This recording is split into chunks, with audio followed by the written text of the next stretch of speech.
미국 ETF, QQQ의 내일외부 매뉴얼 적용, 미국 시가총액 1위 투자 비교. 안녕하세요, 부자유선입니다. 오늘은 여러분들이 궁금해하셨던 ETF 투자의 내일외부 매뉴얼을 적용해보고요. 그리고 ETF 투자와 미국 시가총액 1위 기업 투자가 어떻게 차이 나는지 비교해보는 시간을 가져보도록 하겠습니다. 저번에 말씀드렸던 주식은 장기 보유해야 한다를 논리적으로 증명했던 영상에서 주식은 보유해야 한다는 측면에서 본다면 ETF 투자도 괜찮을 것 같다는 생각을 했고요.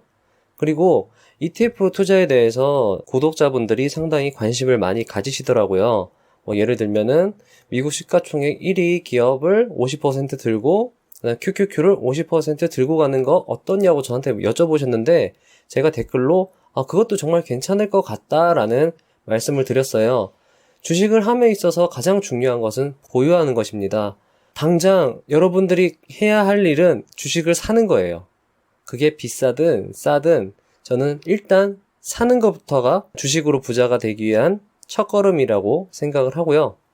1등주가 2등주가 되었을 때 매매하는 번거로움이 없다는 것이 또 한 번의 장점입니다. 저는 개인적으로 ETF 투자는 제 아들 계좌를 하나 파서 계속 ETF에다가 돈을 넣어주고 싶다는 생각을 하고 있고, 조만간 제 아들 계좌도 좀 만들어서 투자를 지금부터라도 시작을 해주고 싶어요. 제 아들이 지금 5살이니까요. 여러분들의 의견이 저에게 어떤 영상 제작의 영감이나 컨텐츠를 만들어 주시기 때문에 많은 의견 그리고 요청 부탁드리고요. 여러분들의 의견으로 함께 만들어지는 부자의 사원 채널입니다. 구독, 좋아요 부탁드립니다. 일단 QQQ에 대해서 잠깐 설명을 드리고 시작하겠습니다. QQQ는 미국 나스닥에 상장되어 있는 주식 중에 금융주를 제외한 104가지 주식을 기초자산으로 만들어진 ETF로 시총 기준으로 가중투자되어 있습니다. 주 보유자산은 IT와 헬스케어 부분이 포함되어 있는 전형적인 성장주 ETF고요. 4차 산업혁명과 연관된 IT, 고령화 사회와 관련된 헬스케어가 포함되어 있어 더욱 마음에 드는 ETF입니다. 파생상품으로 3배 레버리지 TQQQ와 마이너스 3배 레버리지 SQQQ가 있습니다. 현재 배당 수익률은 0.8% 분기별로 배당하고 있습니다. 이 그래프를 보시면 섹터 비중은 기술주 약 64%, 경기 소비재 20%, 헬스케어 7%, 필수 소비재 4% 등이 되고 있고요.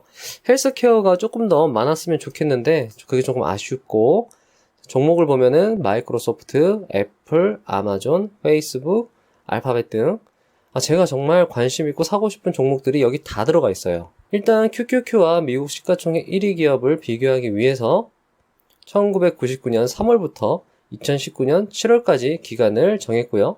QQQ는 2016년도 이전에 일별 등락 자료가 없어서 주간 등락 자료를 사용하였습니다. 아마 조금의 오차는 있을 수 있겠지만 큰 그림을 봐주셨으면 좋겠고요. 최대한 여러분들께 정확한 자료를 제공하기 위해서 보수적으로 검증을 하였습니다. 그리고 자료를 원하시는 분들은 구독과 좋아요와 함께 이메일 댓글로 남겨주시면 제가 최대한 빨리 보내드리도록 하겠습니다. 일단 노란색으로 표시한 부분이 마이너스 3% 전략을 통해 회피한 기간이고요. 초기 자본은 1000만원, 배당은 1년치를 한 번에 계산하였습니다. 양도세 22%는 일단 고려한 것과 고려하지 않은 것 두 가지 데이터로 보여드리도록 하겠습니다. 물론 더 정확하게 하면 거래 수수료라든지 그런 것들을 적용하면 더 자세한 데이터가 나오겠지만 그렇게 하는 게 오히려 비효율적이라는 생각이 들더라고요. 어느 정도 큰 그림만 보시고 참고 자료로 써주시면 되겠습니다. 그리고 좀 더 정확한 비교를 위해서 내일외부 백데이터에서 환율투자법으로 이익 본 부분은 삭제하였습니다. 일단 QQQ에서 마이너스 전략, 이하 마3 전략이라고 말씀드리겠습니다. 사용하고 사용하지 않은 것에 대해 차이를 말씀드리겠습니다.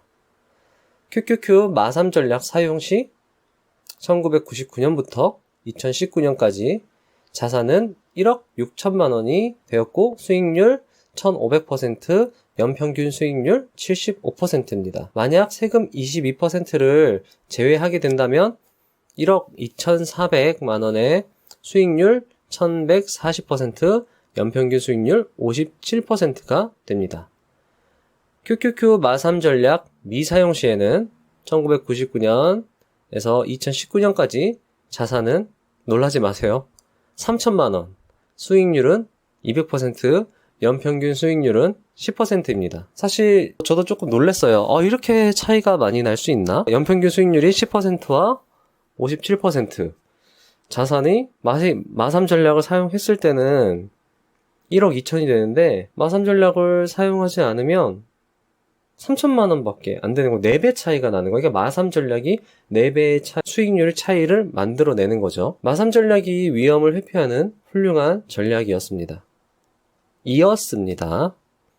물론 마3 전략이 앞으로 위험을 회피하는 수단으로서 위력을 얼마나 보여줄지는 미지수지만 마3 전략은 위기를 회피할 수 있는 명확한 실천 가능한 가이드라인을 제시한다는 것에 저는 비중을 더 크게 두고 있고요.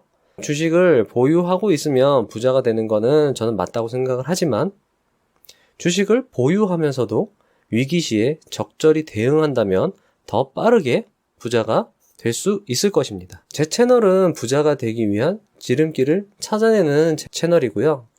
그저 다른 유튜버들처럼 뜬구름 잡는 이야기, 먼 나라 이야기, 내 세상과는 다른 이야기를 말씀드리는 것이 아닌 명확한 이야기, 가까운 이야기, 내 세상의 이야기, 당장 오늘 할 수 있는 것을 말씀드리려고 노력하고 있습니다. 물론 그 내용들이 조금은 실수가 있고 조금 잘못된 부분이 있더라도 너그러이 양해를 해주셨으면 좋겠습니다.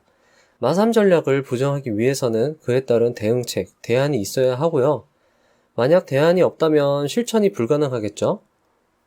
실천이 불가능하다면 부자가 되기 위한 변화도 불가능합니다. 따라서 마3 전략, 일단 실천해보는 것이 저는 부자가 되는 지름길이라고 판단을 내렸고요. 여러분들께 그거에 대한 검증이라던가 자료를 공유를 할 것입니다.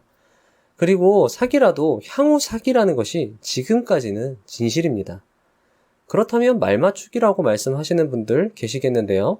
제 영상 이 세상 모든 논리는 말맞추기다 라는 영상을 꼭 참고해 주셨으면 합니다. 네이레브 마3 전략은 QQQ의 과거 데이터만 봤을 땐 훌륭한 전략임에 틀림없습니다. 그리고 대망의 QQQ와 미국 시가총액 1위 투자법의 비교입니다. QQQ 마3 전략 사용 시 아까도 말씀드렸다시피 자산 1억 6천, 수익률 1500%, 연평균 수익률 75%고요. 미국 시가총액 1위 기업 마3 전략 사용 시는 자산 1억 8천, 수익률 1700%, 연평균 수익률 85%입니다. 여기에서는 제가 세금 계산은 하지 않았습니다. 왜냐하면 네이리브 조던 김장섭님의 백데이터에는 세금 계산을 하지 않아서 둘 다 세금 계산하지 않은 것으로 하는 게 더 맞을 것 같고요.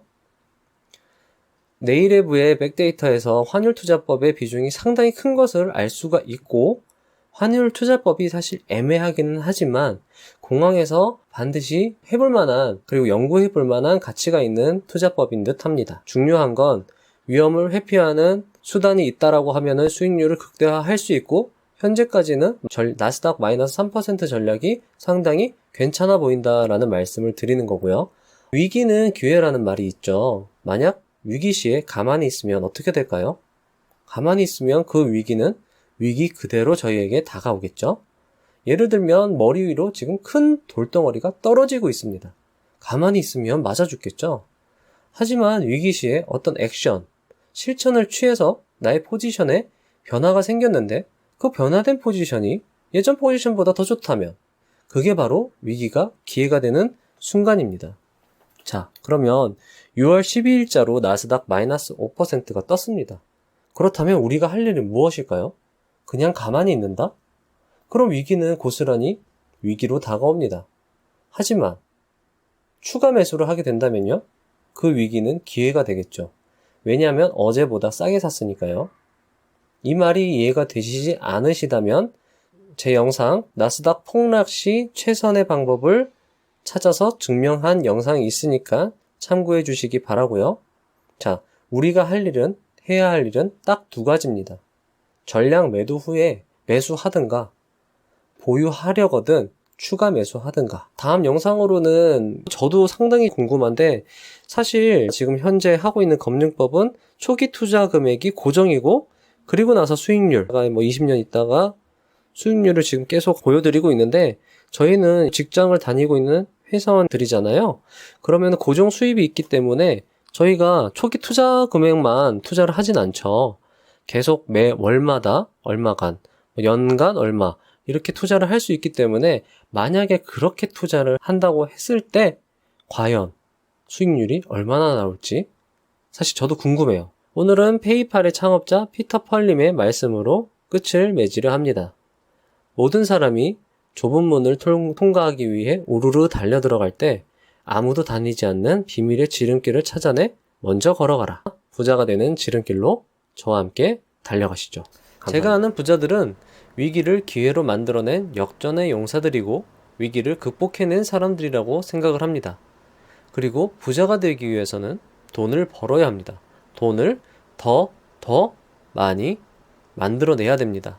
그런 관점에서 본다면 전 QQQ보다는 미국 시가총액 1위 기업에 투자하라고 추천을 드리고 싶어요.